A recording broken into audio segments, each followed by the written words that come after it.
Edges. Okay, we're on. Bob Seebohar, one of my mentors. I met you in 2009. We were just talking about we're talking about the same conversation, and we are diving into it again.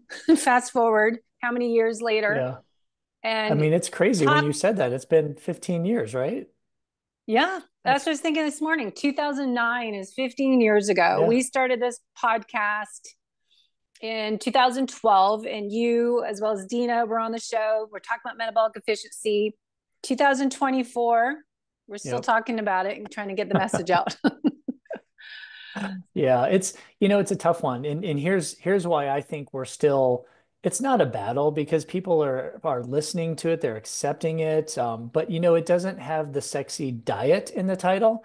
And that's why I think it really hasn't made as much headway as anything diet, blank blank diet has in it. And that's okay. Like when I first created this and wrote my book and everything about it, I'm like, listen, I'm purposely not going to put diet in the title. I know what it does to sales and the sexiness of it. But listen, this is, as we both know, it's a lifetime thing. It's like we have to cycle through this. And the great thing about this, and that's part of my update of my book, is like, wow, we can actually bring this to young individuals, to masters athletes, to different type of sports, to different goals. Like it could be even longevity based. Like that's the Mm. beauty of metabolic efficiency training. It's not just athletics. You know what I mean? It's not Yes. just for Ironman or whomever, right?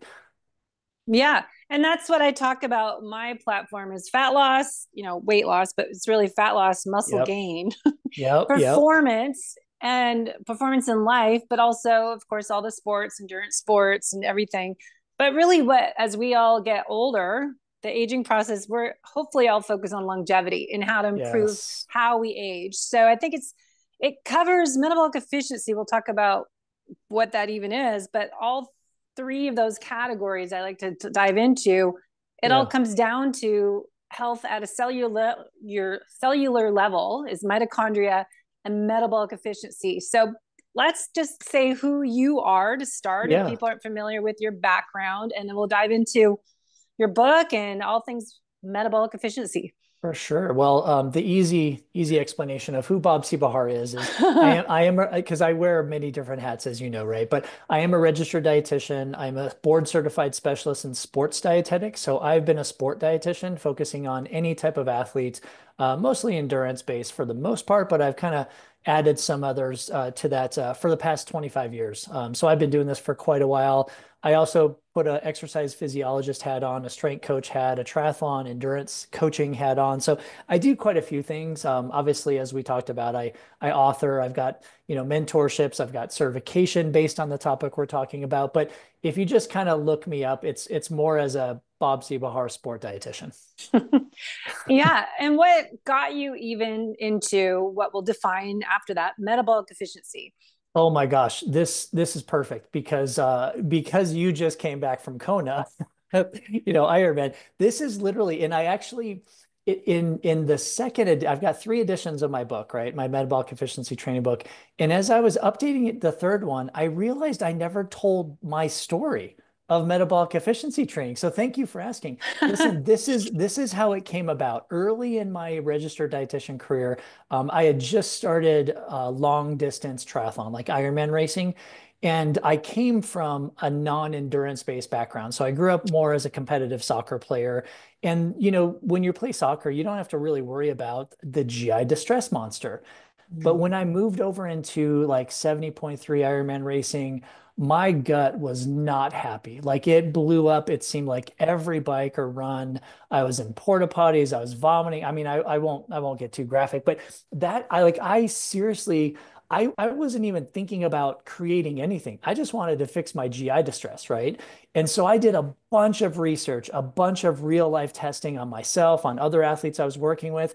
And that's actually what birthed metabolic efficiency training. So, first and foremost, it is actually a nutrition plan that reduces, if not eliminates, GI distress, which, as we know, this is interesting. 30 to 90% of endurance athletes have or will have GI distress. And I know you saw it all over Kona, didn't you? Yeah, there's some people that are famous for being the Norwegian dragon. They're even, it's like, okay, don't you want to fix that problem? We're talking about I know, throwing up and the right? bike ride is your normal. Let's Yeah. figure out solutions and the root cause. Yeah, I was told early in my career, like some athlete came to me and they're like, I remember it was a female athlete, and she's like, oh, when I feel that way, I push the reset button. And back then I'm like, what the heck is the reset button? And she told me, oh, I just puke. And I'm like, Yeah. oh, well okay, but really? Do you really Yeah. want to do that? So We no, used to say yeah. that. I'll interrupt, but we used to say that when we're racing, I'll feel better when I get the throw up out of me and you start over. Yes. Right. Yeah. And I had like, again, coming from a soccer background, I had no revelation of it. I'm like, I did not understand because it never plagues team sport athletes, right? Ever, unless you're sick Yeah. or something, right? But I mean, really, that's why metabolic efficiency training was born. But, I mean, go back, I mean, it's almost been 20 years since it's existed. But if you go back, ever since I created it for GI distress, then I started finding things like all these other benefits, like, oh my gosh, it can teach, like you can burn more fat, which if done properly, you could actually lose fat and maybe lose body weight. And then there's the whole, oh my gosh, you don't have to carry all these calories with you on the bike Yeah. because you become so efficient in burning fat and storing carbohydrates. Like, and then we get into the longevity, right? So now we're impacting people's lives, their health, right? So we Mm-hmm. can affect blood lipids and blood sugar and pre-diabetes and all these great things. So that's why it's not a diet, right? Yeah. Because it is literally a lifestyle plan that moves with you depending on where you're at in your life, your developmental stage, and what you're trying to do at that phase. Like you and I 15 years ago, we're probably not talking a lot about longevity. And now it's kind of a hot topic for both of us, right? In addition to people we work with. Yeah, for sure. I think and I find it more watching the parents age, my parents' friends, and my dad Yes. passed away. And so once you experience that, I think it's like, wait a minute, I don't want to be looking like that when I'm 80. I want Yeah. to be doing this when I'm 80. Totally, totally. Yeah. So there's so many benefits to metabolic efficiency training. And it's not just, oh, I'm an athlete, therefore I should try this. It's like if you're a human being, and I always kid, like, like my kids do this, my mom does this, it doesn't matter if you're athletic or not. Like if you're a human being who cares about their body and their health and their brain, their cognitive functioning, like this is the lifestyle nutrition plan that everybody should follow, right? Mm-hmm. So, what Yeah. is your definition of metabolic efficiency? Yeah, very simple. Metabolic efficiency is teaching the body to use its stores of fat and carbohydrate as efficiently as possible. That's like the easiest. Now I could go into that, but we store fat and carbohydrate, right? At certain points, I would say 99% of the time, we actually want to teach our body to use more of its fat stores for various health and performance reasons and just preserve those carbohydrate stores as long as possible because we have a lot of fat stored and a very little amount of carbohydrate. Now, I will say that 1%, and I've worked with some of these athletes before who actually want slash need more carbohydrate burning. You can teach your body to do that. But for like the average person, here's the thing. A lot of these average, recreational athletes or even top level competitive age groupers, they're using so many carbohydrates and storing all this fat that like there's this huge issue because they're either having GI distress, they're throwing up, their body weight or body composition is not where it's supposed to be. Maybe their blood lipids are high, maybe they're pre-diabetic, maybe they just don't look the way they want to look. Or here's another thing that I've noticed in the past 10 years, Debbie, cognitive functioning Mm, declines, right? So that yeah. cloudiness, like you just kind of feel like, oh, Mm. I don't find that word. I'm not as sharp as I used to be. That's part of this whole story. Like if you're burning carbohydrate all the time, like a really high amount, that's not good for the brain or the body most of the time. Yeah. And how do you find it? How do we get people to understand that? I find as Oh, I've been doing yeah. this, we talked about, we've been talking about this for 15 years. I've had the podcast since 2012. I think we started 2010 and talking about the same topic, but people still, it doesn't click. Yeah, enough. it's because it's a behavior thing, right? Because we don't, I have this saying, I have all these sayings and mantras, but you don't know what you don't know until I you say know, that. right? Yeah. So you don't know what you know until you actually Yeah. know it, but how do you get to know it, right? So because kind of like we opened up, because this is not a diet, it's not on the forefront of social media, right? It's not the paleo, it's not the carnivore, it's not this, it's not that. And those fade, right? I mean, they come, they go. So Mm-hmm. that's one reason. The other reason is very simple. People aren't ready for it, right? They're literally they want a quick fix, which is what Yeah. diets provide, right? It's like, hey, carnivore diet, follow this and you're good. But with metabolic efficiency, it blends with how you are now and where you will be in the future. Because one question to answer is, well, what really is it? Like you asked for the definition of metabolic efficiency training, but what really is it? It's basically this. It's using food to optimize blood sugar. And as we age or as we go into different sports or different distances, we have to manipulate or periodize our food differently to optimize blood sugar differently. So at Mm-hmm. the whole end of this conversation, really, or the journey, it's all about how do we use food differently throughout our life to optimize blood sugar because blood sugar affects body weight, body composition, brain functioning, athletic performance, sleep, right? Stress, cortisol levels, like everything is almost related to blood sugar. So I feel like not a lot of people are wanting to do that yet. And here's why. We're trying to make it as easy as possible, but it's still difficult because it's not a diet. Like people have to actually figure out, well, how do I put my chicken and my rice or my broccoli together? Like it's actually easier than people think, but because there's not a cookie cutter diet approach, they may think it's difficult at first, when in fact it is so much easier to do this than to implement a diet because it's not restrictive, right? There's nothing restrictive about it. Like if you tell me, listen, I don't like broccoli. Okay, great, let's move on. I don't like chicken. Okay, great. We'll find another protein. Like, who cares? We'll just find different foods, right? There are millions of foods out there. So that's, I feel like, why people have not really engaged in this yet because they just, one, they may be a little hesitant, but two, they don't know how easy it is because Mm-hmm. it's super easy, super easy. Yeah, I think maybe that's why carnivore is so popular right now because it's good for people that don't like thinking about what to eat. Exactly. It's like just Exactly. I can eat these five things and that's all Yep. I'm eating. And then they get Yeah. bored. Maybe some people burn Yeah. out of that because it's too narrow of a food choice menu to choose from. But I think Right. when you have to actually maybe think a little bit and prepare Yeah. ahead and maybe process Yeah. my workouts and look at Right. nutrition might be different. Yeah. Yeah. Well, and it's Mm. it's it's totally true. And that's the thing like with metabolic efficiency is it's actually exploring different foods, right? Because we also know as we age, we won't get into like the masters athlete now if you don't want to, we could do that later or another session, another podcast. But as we age, we actually lose our affinity for tasting certain foods.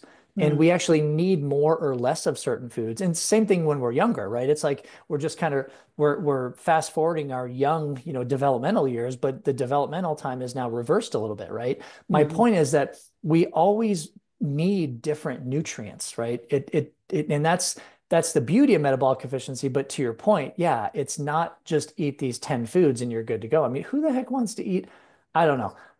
Maybe I'm just biased, but I don't want to be restrictive to like 5 to 10 foods. Like I want to actually enjoy all these micronutrients and all these great things that food does. But I think we also have to remember like food is also emotional, right? It's Mm-hmm. not like I try to get athletes off the food is just fuel mantra. We know food fuels your body and your brain, but it also provides all these other things like unlocking hormones, triggering genes, and honestly just making you feel better sometimes or Mm-hmm. worse, depending on what you eat. Yeah.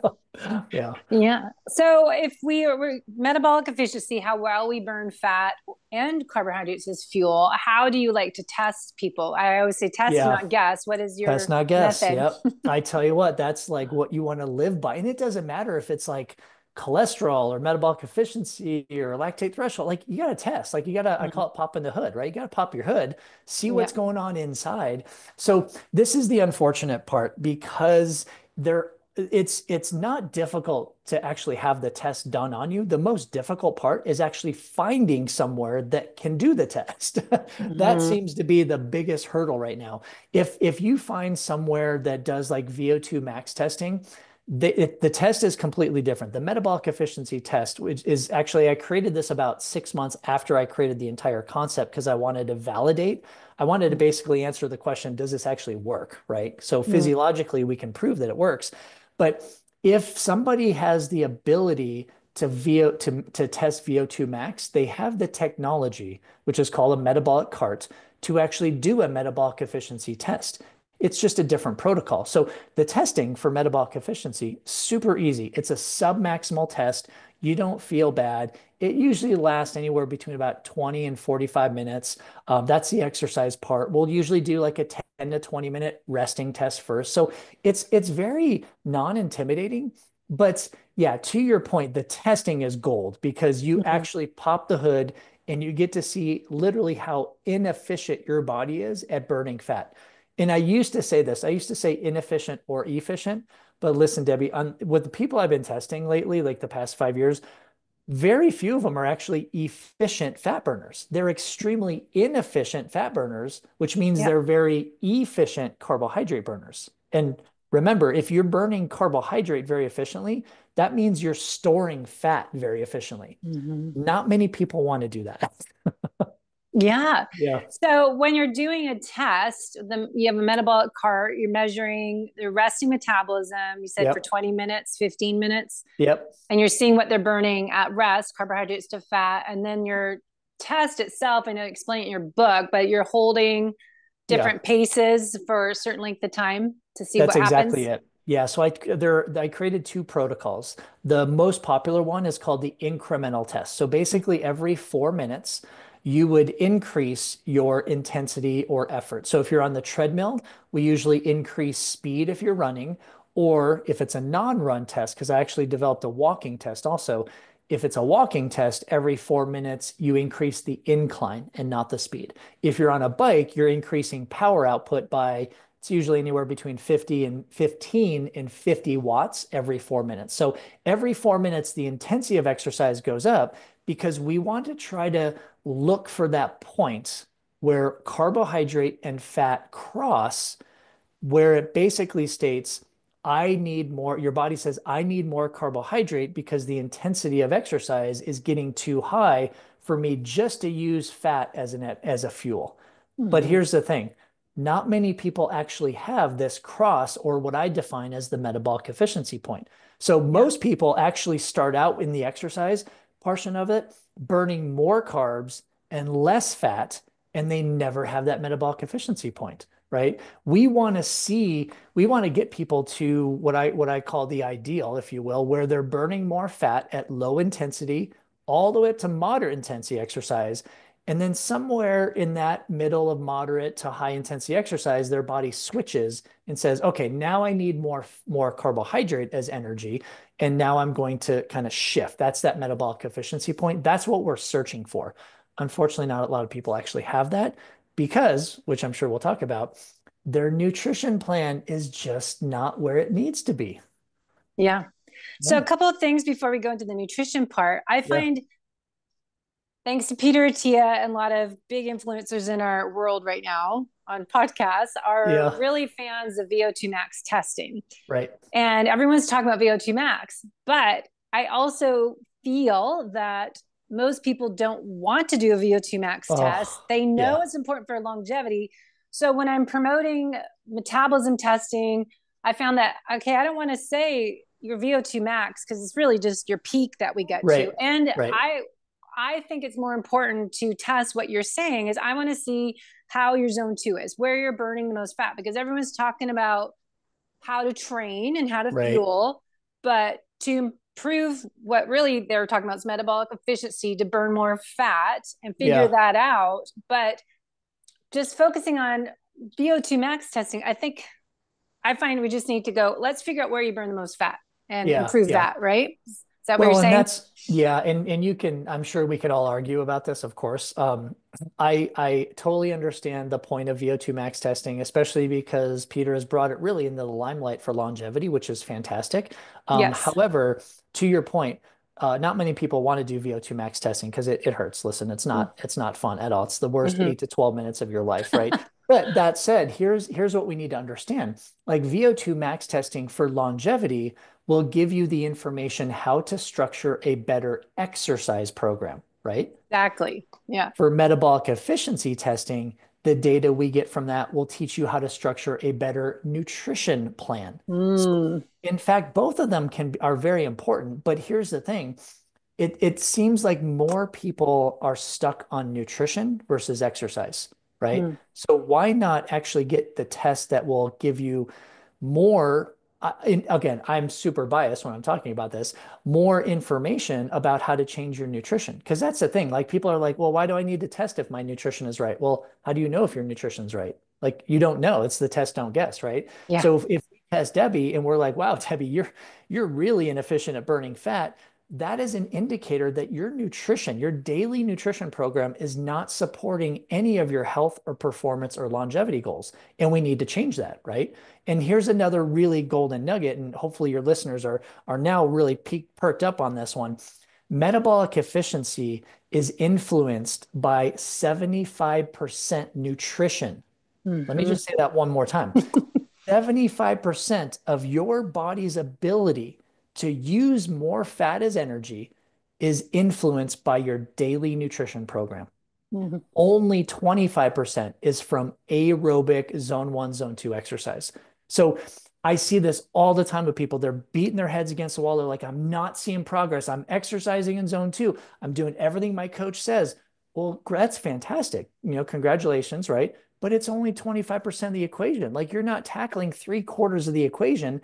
That's metabolic efficiency testing and that's metabolic efficiency training. That's the frustrating part for me is because we just need to help people understand that this is the majority of an equation, right? Not the minority. Both are Hmm. important, of course, but nutrition is more important. Yeah. So we always say also, I've learned, use science, not math, to figure Yep, out how to do it. So test and not guess. You don't know what you don't know, are all things I always say as well. But it is figuring out that nutrition matters. And my other mantra is you can't out exercise poor nutrition totally, habits. You can't out totally. supplement poor lifestyle habits. So Yeah, it's just like what I've learned from my own yeah, journey in coaching for 15 years in this space with 30 yeah, years, that you're saying we can use metabolism testing to figure out how to do nutrition planning, yep. and the exercise is just a little bit of it. A little bit. That's Yep. great. I mean, yeah, you could spend all day long. You could go out for a 10-hour hike in zone two, and you're only affecting 25% of that equation.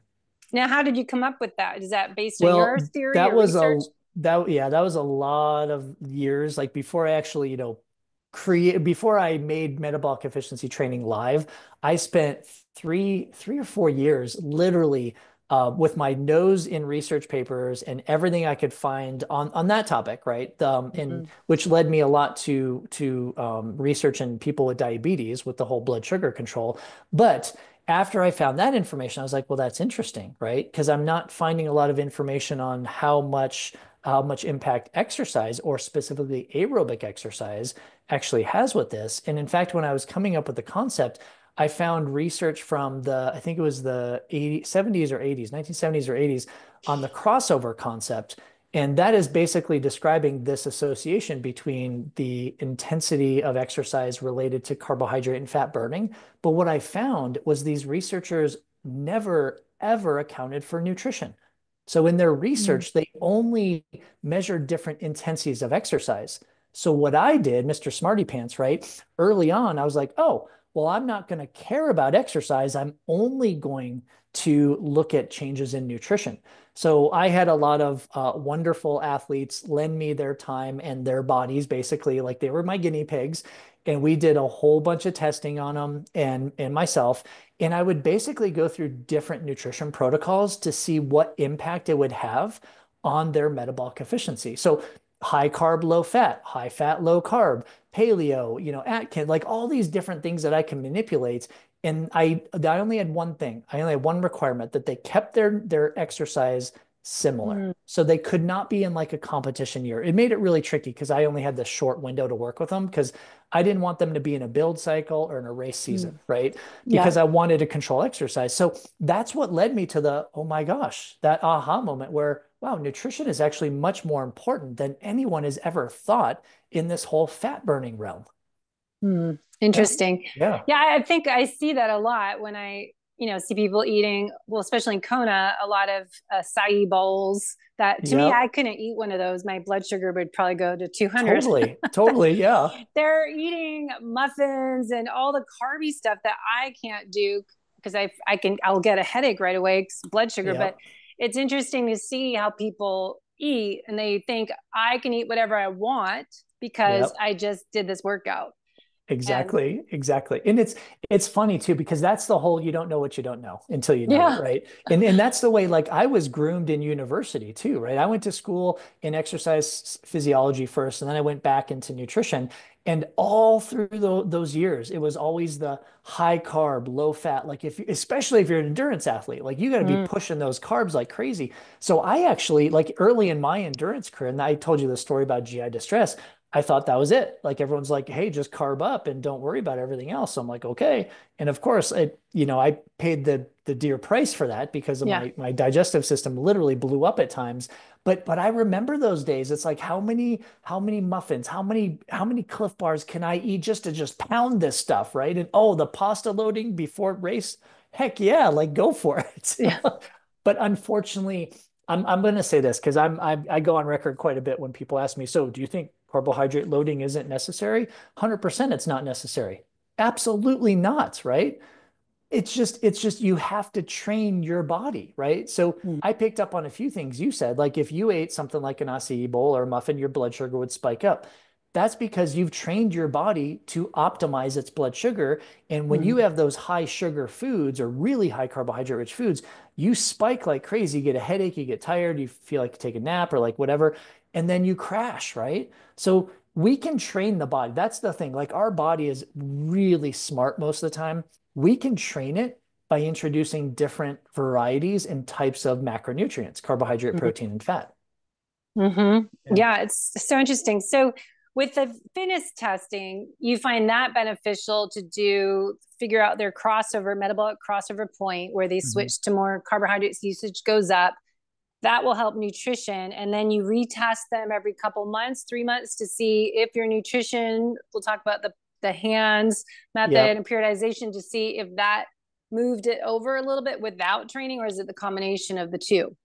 It is like you can't discount the equation, the 100%, right? So 100% equals 75% nutrition, 25% exercise. So yes, I don't want to go, I don't want to make it sound like exercise not is not important. Yeah. It is absolutely important, but the more important is nutrition. So yes, to your Mm-hmm. point, yeah, a couple months after the first test, but here's the thing, because I get this question a lot. People say, well, how long does it take to improve? Like, okay, you're gonna design this nutrition plan for me. How long does it take for me to see results? Because we Mm-hmm. want to see results, right?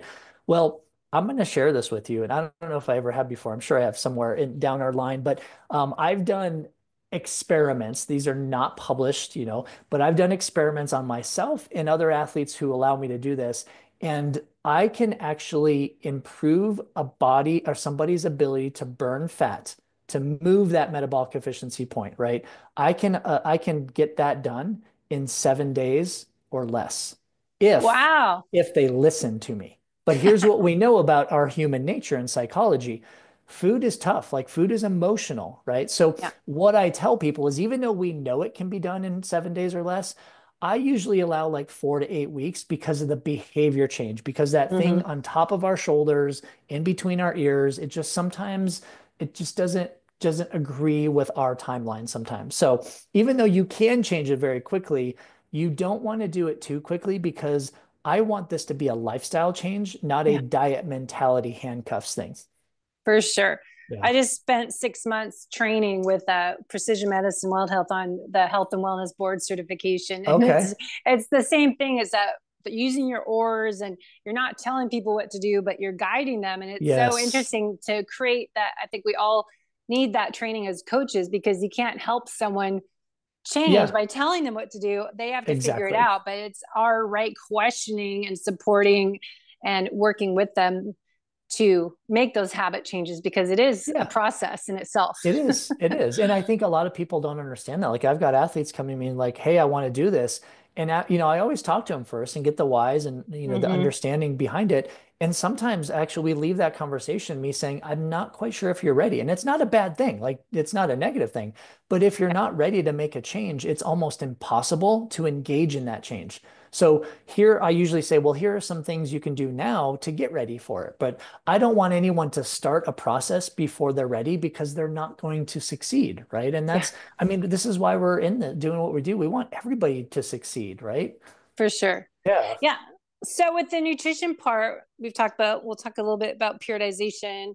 The last little part in the exercise portion, Yep. you were talking about the carbs and the fat fuel. When you're testing people, men versus women, do you see differences? I read research that females take a little longer to switch to fat, but we burn more fat versus Mm. men. Are any changes in how you're burning carbs at first, then you kick into fat? Yeah, it's so funny, Debbie, that you asked that because literally just last week, I know I have a podcast with Dina also, Inside Sports Nutrition. We literally just talked about this whole are females better fat burners? Yeah. And what we did is Dina got her testing data out. I got my testing data out for the last 5 years. Here's what I Oh. did just to solidify and answer your question. So I'll just speak for myself. I looked my last 5 years of data and I picked only the females that I tested, right? And all over the board with ages and pre-menopause, peri-post, like all over the place, right? What I found was there is no association between gender and either high or low fat burning prominence, right? Mm. And so what I'm saying is just because you're a female doesn't mean you're actually Yeah. burning more fat. Or if you're a male, it doesn't like Mm-hmm. it what matters. Right. And History. obviously, yeah, it's history. I mean, there's some genetics involved too. Let's not discount that. Yeah. But I am 100% certain that if you get a female in here testing and she is burning a whole bunch of fat from the get-go and like super high fat and then like she's like this crazy metabolic efficiency athlete and wow, one of those wow athletes, right? And then you give me 4 weeks to work with her and I change her nutrition to increase her carbohydrates, lower her protein, lower her fat, she'll come back and test and have the exact opposite effect. So it's kind of unfair to say that one gender is superior in fat burning versus the Mm-hmm. other because there are more things at play than just hormones. Mm-hmm. Yeah. Interesting. Well, Yeah. I know Dina and I both did Stacy Sims' menopause course, and Dina Yeah. did it in the very beginning. And so we've both been educated in that area. But I Yep. always am kind of, as you, curious and want to investigate a little deeper. It's like, how does that work? We can't say, and everyone has their camp and say this kind of one size fits all approach. If it's this Totally. person or that person, that's like, all right, we can't say all females do this, everyone does this. That's why I think you and I and Dina, we're all doing more personalization approach, that we can't just do this catch all, that all females Yeah. need less zone two. Because I test people and I find your zone two is at 88 to 100 heart rate. Yeah. Yeah. You Yeah. don't Yeah. have Like one. walking. Yeah. And they're like, I can't train that way. I'm like, we got to improve this, because Yes. so many people, is what is getting to the testing, that if you're burning, your workouts are all kind of that zone three workout, and Yeah, they're for not sure. good at burning fat. Because people, why I'm so big on testing, as we've talked about forever, that they're really not in their fat burning zone two. They're And so not. many Yeah. people, as we say, test no guess, I get frustrated. It's like, I'll test them like, you're not doing any zone two. You think you are, but you're Exactly. not. Exactly. Well, and that's like just to echo what you said, that's the purpose of testing, whether it's Yeah. on the exercise side or the nutrition side. Like we don't want to coach an athlete without knowing proper heart rate zones or pace or Mm-hmm. power, or whatever. Because I mean, as we always have said, like the purpose of a heart rate monitor is to actually hold you back, right? Yeah. It's not right. And that because a lot of people do need to be held back. They're like, oh, Mm-hmm. okay. But we need to understand what's going on in the body first before we can provide an accurate exercise prescription and nutrition prescription, right? Now, that's not to say, I do want to back up here a little bit. It's not to say you can't become more metabolically efficient without with only, or I'm sorry, without testing, Yeah. right? You actually can. And that's like throughout the years I've developed just, and these are subjective markers, like, because people ask me, well, what if I'm not able to test? How do I know? Well, if you feel like just some markers that that you're actually optimizing blood sugar better, you're putting your nutrition good, somewhat good together. What we're looking for is that, like in the afternoon, you're not feeling sleepy, you're not feeling like you need caffeine or sugar, you're not crashing hard later in the day from work or whatever. Your sleep is actually getting better because there's a direct association between blood sugar and that. You feel like you can go in between meals and it's like 3 or 4 hours in between meals instead of like 1.5 to 2 hours previously. You're not having a lot of sugar cravings anymore. And maybe during exercise, like maybe you go out with 200 calories an hour, but now you're down to like 150 calories an hour and you're getting faster and more power output or whatever. Those are all clear signs that your body is developing better metabolic efficiency. But here's what I tell people. If you have the opportunity to do testing, do it because it shortens the learning curve. Like Mhm. literally, it will shorten the learning curve probably by 50 to 75%. So that's the best thing Yeah. to do when you test is to do it early on. I mean, you could do it anytime throughout the year, but do it early on so you Mhm. understand what's going on in your body. Yeah. I all for that, especially this time of year. It's November already. People hopefully are having off season. Yep, that's yep. that's where I went wrong when I got my adrenal exhaustion in 2013. Oh, I didn't have a off season. It was like I saw yesterday was our New York Marathon, yep. and there's a lot of pro Ironman triathletes that were just racing the week before, doing a full Ironman at a race, extreme race pace, doing New York Marathon yesterday. I'm like, Oh, do you guys not know about yeah, that's too much racing, what it's going to do to you? I can tell you. yeah, it's tough on the body for sure. Yeah. Yeah. But that next one, and then we'll move off the exercise, but the aerobic versus anaerobic, I hear some people say, more don't say aerobic with oxygen or without oxygen is what Yeah. aerobic. Do you find that you want to switch that to more is I think confusing for people to go into what it really oxidative phosphorylation and non-oxidative.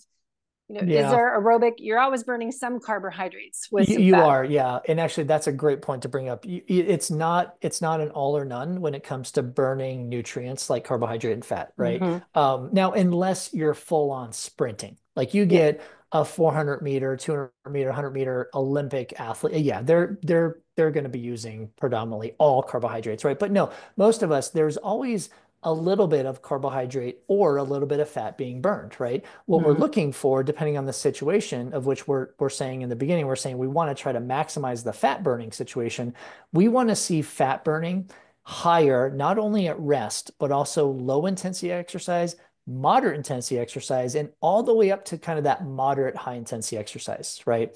So I think we're not shifting away from aerobic and anaerobic, but it almost has a different meaning sometimes when you put in the burning of fat and carbohydrate, because it's also a fallacy that you burn carbohydrate, you only burn, sorry, let me rephrase this whole thing.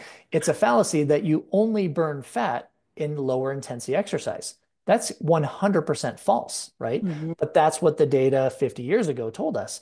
Now, so what the goal is to find, again, if we're talking about that 25% exercise, find that intensity where you are using or burning more fat.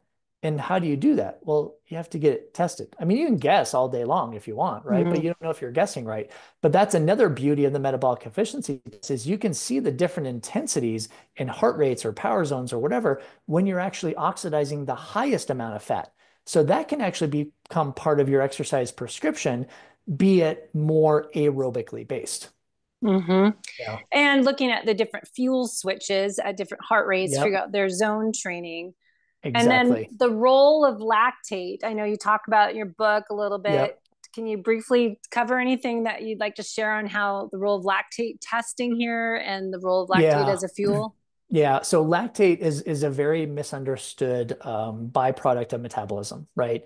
It's part of glycolysis. It's one of the byproducts of glycolysis, such as where carbohydrates first get kind of broken down into energy, right? So out of glycolysis, you're going to have pyruvate, and we won't bore your listeners too much, so I'm going to stop here. You have pyruvate, which goes on into the Krebs cycle, but lactate is another byproduct. Now, we can actually use lactate as energy, like, and that's what not a lot of people think of because they think, oh, lactate, bad guy, burning, Yeah. whatever slows me down.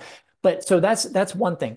The other thing is a lot of people are just trying to throw all these associations in the same bucket, right? VO2 max, lactate threshold, metabolic efficiency, and you can't really. It's almost impossible because so lactate threshold in the testing that I've done on I don't even know how many athletes I've tested now, probably near 1,000 or more.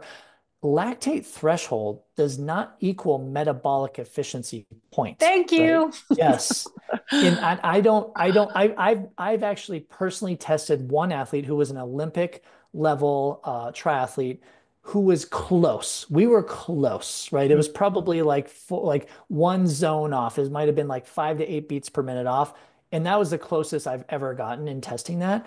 But because here's the thing, your fitness is your fitness. And can you improve your fitness? Absolutely. Mhm. But it takes a longer period of time to influence your lactate threshold to move that to the right than Mhm. it does to actually influence your metabolic efficiency point.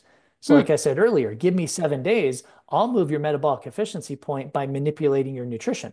But Mhm. if you're like, hey, can you also manipulate my lactate threshold? Yeah, give me about 3 to 9 months and we can do that.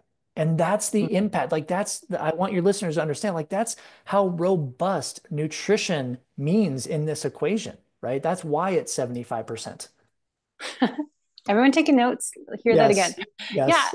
I think people get stuck on lactate testing Yeah. Oh, because totally. certain people, that's all they talk about to figure out your zone two. And I know so many other coaches that are like, oh, I'm doing their lactate testing. Like, well, that's not really testing where you're burning the most fat, right? I Totally. mean, you have to Yep. figure out, measure your oxygen to carbon dioxide ratio, your RQ value, RER, Right. to figure out the metabolic crossover point. So Yeah. lactate isn't, you're guessing still, that's still a little bit of math, not Yeah. science. Well, and it's all about what I always tell athletes like whatever test we're going to decide is best for you, we want to make sure we're going to use the data, right? But Yeah. the data is actually the data we want. So if you're going to do like in my mind, VO2 max, here's my purpose for these testing in my mind, VO2 max used to be, oh, let's just see how great of an athlete you can be. That's like Mm-hmm. athletic potential for Olympians. But recently it's been thrown into the longevity circle, which I totally believe. Like I think Yes. VO2 max and longevity, belong together. Lactate threshold testing is literally to determine training zones. Mm-hmm. Nothing to do with nutrition. Nothing. I'm going to Mm-hmm. say that one more time. Lactate threshold testing has nothing to do with setting a nutrition plan. Nothing, right? Mm-hmm. And then metabolic efficiency training is a nutrition assessment. So here's again why I think people get up and kind of upended in this because they're like, well, you mean there's just not one test that I could do it for everything? No, there's not, because that's not how biology works, right? Yeah. That's a great segue into how nutrition plays a role and how do we work on some recommendations for personalizing Yeah. your nutrition plan to improve your metabolic efficiency. And is metabolic efficiency really about your mitochondria Mm. health? Yes and no. It is because obviously if you don't have good or healthy mitochondria, obviously that is the powerhouse of the cell. That's where you're going to get a lot of energy production. That's not going to be efficient. Therefore, you are not going to be efficient at burning those substrates, the carbohydrate and fat, right? So yes, we need to like that's where the longevity comes into play too. Like we need to Mm-hmm. respect that and really play up the whole how do we improve mitochondrial biogenesis and all this great stuff. And it's like most of it honestly is about food, right? It really is. if you Yeah. look at if you look at all the recommendations that research is giving us. But no, I mean in terms of I think this is where you're going with this. Like in terms of nutrition, like the question becomes from listeners as well, how do I do this though? Like what you told me this Bob guy is telling me it's not a diet. So what do I follow? Like there's Mm-hmm. nothing to follow, right? Well, here's the thing. Way back in the days, when I was developing this concept, I was like, I have to make this easy. I have to make the easiest teaching method possible because let me just back up a little bit more. When I went through my dietetic internship to be a registered dietitian, it was most one of my rotations was hospital, which they put everybody through. And the whole point of getting, people or seeing people in the hospital is to get them as well as possible to get them discharged, right? So the whole goal is like feed to get healthy to be able to leave the hospital. And so in the hospital, it's all about calorie counting. It's all Mm-hmm. about this amount of calories, this amount of grams. So, again, smarty pants coming out of my internship, I was like, oh, well, I'll just do that with athletes, right? I'm an endurance athlete, sure. So I started to do that. Literally, it took me like 3 months to get smart about this because I would give meal plans that were literally calorie based, right? Potatoes, this how many calories, chicken, this how many calories. And I would deliver it to my athletes, and they were so excited because, I got pretty colorful with my Excel charts and all that stuff. And they're like, wow, this is so great. And then, then I would start getting the feedback like, hey, I don't know what to do when I go in the grocery store. And then, like, I don't know how this translated into food. Like, so there is a disconnect between Mm-hmm. calories or grams and then what do I actually do with food? So I got smart and I went back to the research. I'm like, okay, I have to figure some stuff out. Fast forward, I've got a couple of different models that I teach, but probably the easiest one is which you referenced earlier is the hand model, right? It's super easy. It's a Yeah. qualitative model. It's not quantitative. So unfortunately, for any quantitative listeners, you're going to get very upset if you try to work with this model. But the whole goal is to kind of talk you off of the quantitative, the numbers ledge first, because I also feel like as we get older, we always lose the association of food, like when we're hungry, when we're full, the enjoyment factor. And a lot of endurance athletes, let's just call us out right now, are focused on numbers, right? Mm-hmm. So I wanted to find a way to deviate from the numbers and make it more simple. So the hand model basically says this: there is a relationship between carbohydrate and protein on blood sugar, right? The reason why we don't talk about fat is because in animal-based proteins, fat is there. So we don't have to talk about it. We do have to talk about fat, not that this is this episode, but if they're vegan or vegetarian, yes, Mm-hmm. we have to calculate fat a separate way. But for omnivores, we look at the ratio of carbohydrate and protein relative to the size of a person's hand. And it's not the whole palm, thumb, index finger. It's the entire hand, wrist to the fingertips, right? So Mm-hmm. here's my example because I mentioned this food earlier. If you're going to have chicken and rice and broccoli, first, let's just say that's super easy to put together. There is a certain amount of those foods that will either optimize your blood sugar and improve your metabolic efficiency, brain health, cognitive functioning, everything, or will destroy your blood sugar. And Mm-hmm. then you're going to be very cranky and hangry later and just it's horrible, right? So that's what this hand model is. And there's a periodization. There's actually 4 different hand models that I periodize based on the athlete's health goals, longevity Mm-hmm. goals, and athletic performance goals. So the very simple one, this is actually where I start most people, is a 2 hands of carbohydrate to 1 hand of protein. And Mm-hmm. just so you listeners understand, I'm not just blowing smoke here. Like I actually did a ton of research in diabetes before I made this hand model because I know exactly how much protein fits in a normal size hand. But here's the other thing. You're like, well, what if I'm a bigger guy or smaller girl? Well, your hand size is proportionate to your body size, which is usually proportionate to your nutrient needs for the most part, right? So don't worry about it. Okay, so back to this 2-to-1 example. This is where I start people. 2-to-1, eating chicken, rice, and broccoli. Here's what you do. The first thing you do is you start with your protein hand. So you make sure that piece of chicken is the size of your hand. And that freaks people out, Debbie, because they're like, oh my God, that's so much protein. It's actually not that much protein. It's just most people are protein deficient. And that's Yes. why it looks like a lot of protein because they're deficient in protein, right? So Yeah. chicken would be the size of their hand. And then in that 2 handfuls of what I say, rice and broccoli, it's literally however much broccoli you can fit in your hand. And I'm not talking about making a nice little pyramid. I'm just laying flat, right? And how much rice you can lay flat in your hand. Like that's how simple I have made implementing metabolic efficiency training again, it's not diet based. There are no numbers associated with this. And Hmm. don't get me wrong, though, people get very frustrated with that model. I get it, but there is wiggle room here. There's also an opportunity to teach yourself how to become more of what is called an intuitive eater. So you're listening to your body signals rather than looking at numbers and letting numbers dictate your nutrition. So obviously, you just kind of heard my philosophy come out there. Yeah, I actually have a GoDaddy website I saved once of intuitive eater. And Oh, yeah. I think it's so important, but it's hard for people to get that. And it takes a long time to actually Oh, learn yeah. to your body's signals.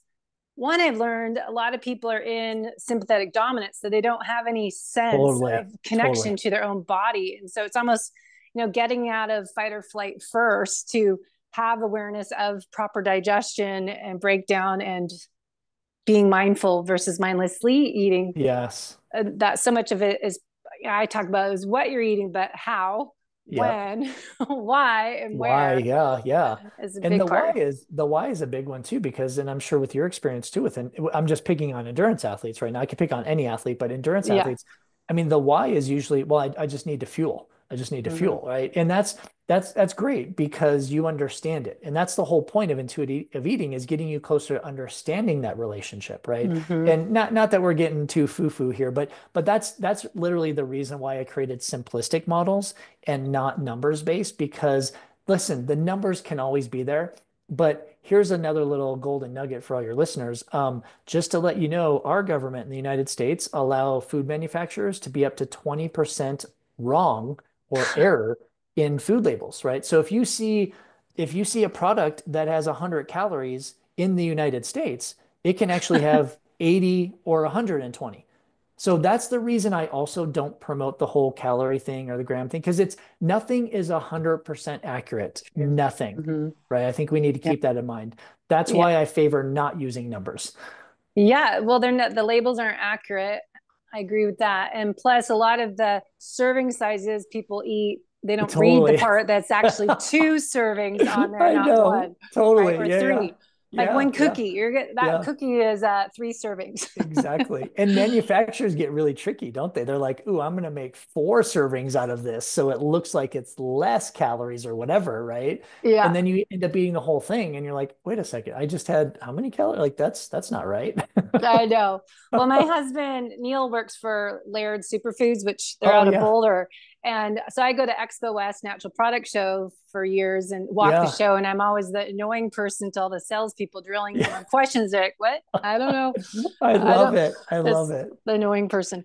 Okay, Yeah. so last question. I know we got to wrap up, but lab testing. I became an FDM practitioner, nutritional therapy practitioner over the years because Yeah. I wanted to get more information and personalized programs. So, any lab tests that you like or blood testing to help correlate all this data for personalized programming? Yeah. I think I'm not even going to talk about basic. I think every individual needs a comprehensive blood work panel done. Now, Mm-hmm. what that is will differ based on them, right? So I Mm-hmm. can pick out a whole bunch of things, CC or CBC, CMP, vitamin D, B12, folates, homocysteine. Like I can go on and on and on, but I try to look at what they're like, where they're at first. Like, do they have family history of certain things? Then we'll Yeah. start picking some biomarkers to associate with that. Are they, where do they live? What color skin do they have? That could lend to vitamin D status. So I think it's unfair to say this is the only panel. I think it's very Yeah. fair to say a lot of people are missing the boat when it comes to biomarker testing because they're just letting their normal physician, and it's nothing against physicians, but the normal physicians just have a standard blood test that they do with everybody, and they may not be looking at that individual in terms of their genetics, their health needs, their longevity, kind of where they're at. Every single person should have extremely comprehensive that is actually periodized to their situation, right? So there Mm-hmm. may be people that we don't test vitamin D for. I mean, that's a bad example because I would test vitamin D on Yeah. every single person. But maybe not everybody has an advanced blood lipid panel. Maybe they have the basic panel, right? So there's always that the curves that you can go around. But that said, I do feel that we are not doing that appropriately in the United States, at least, because we're just not making that and as important as it really is. And it's huge, especially with longevity. Yeah, Yeah. no, I agree. And I think a lot of the labs that people get back, everyone's following the normal ranges, which are people don't Yes. understand are based on sick people as well by the Yes. unhealthy market. Yes. And FDN, we use this very narrow range. I was trying to do Right. videos on that. Like, this is what I'm normal. We're all Yeah. normal. Yeah. Yeah. Yeah. But if we look Yeah. at functional ranges, we can see imbalances and work on connecting the dots for people's Yes. programs. But it's pretty Yeah. fascinating how different the functional lab ranges are. Absolutely. It depends on the location too, like geographic location, right? If you're Yeah, altitude, not altitude, it makes true. it tricky. That's why you want it. Like if you do have biomarker testing, you do want to work with someone that actually understands it a little bit and not Mm, only treat it as like, oh, this is low, therefore that's all I need to do. Like you were saying, everything is connected. So maybe yeah, this is low because something else is going on that we need to look at, right? yeah. It's not just because that one marker is low or high, right? Well, yeah, and most people, even they're doing functional labs, as I work with many naturopaths when I was struggling, that you're treating the lab results, and we don't want to just do a band-aid, even though it's functional Yes. medicine. You're still Yes. not treating the root causes that are causing Exactly. imbalances, metabolic chaos. We say Right, so. right. Yeah, Yeah, yeah. It's not just about looking at that number. Yeah. yeah. So, where can people learn more about your book and your Yeah. services and programs? Yeah, yeah. So I alluded to this earlier, but yeah, I just updated my metabolic efficiency training book, third edition. You can find that either on my website, Energy Performance. It's ENRGperformance.com. It's also on Amazon now, so super, super easy. I've included so many more. So if you're like, hey, I already read the second edition, the third edition is worth it. There are so many more updates that I put in there. It's not even funny. New chapters, new topics, everything, different subpopulations in there. I talk about keto, I talk about intermittent fasting, a little bit of everything, how it relates to metabolic efficiency. So that's an easy resource. I'm super easy to find. Like you could literally just Google my name and you'll find me. But my website, Energy Performance, is your first stop to try to Mhm. locate everything that I'm up to lately. And your podcast with Dina? Podcast, Inside Sport Nutrition. Yeah, we have a great time doing that. This is our I don't even know what year we're on now. I think three, maybe. Third? Yeah, I was Yeah, thinking I'm pretty three. sure. Yeah, yeah. Nice. Super fun. Yeah, we talk all things sport nutrition related. So it could be about products, could be interviewing athletes, like you name it. But that's a super informative Mhm. podcast for sure. Great. And then what's your goal for next year? My goal is to, well, I don't know what you're exactly asking, but I'm still trying to provide as many value-added resources for metabolic efficiency training to help athletes understand, number one, how easy it is. Number two, actually how they can do it in their lives without any sacrifice. So that's on Mm, the business side of it. As right. an athlete, I'm not exactly sure yet. There'll probably be some ultra running things in there somewhere, but I like to mix things up a little bit, lift some weights, do some hiking, power hiking, bike. I bike a lot. Yeah, just kind Good. of keep it fresh. Well, you're learning how to improve your aging process. And so Yes. we're all on the mission, I think, to thrive as we age and not struggle. That's right. That's right. Exactly. It's- Well, thanks so much for your time today. And oh it's been yeah. fun reconnecting. It's been a long time. And I look forward to keeping in touch and doing more metabolic efficiency training Yeah, awareness. for sure. Thank you so much. I appreciate the opportunity. It's a great chatting with you again, Debbie. Thanks.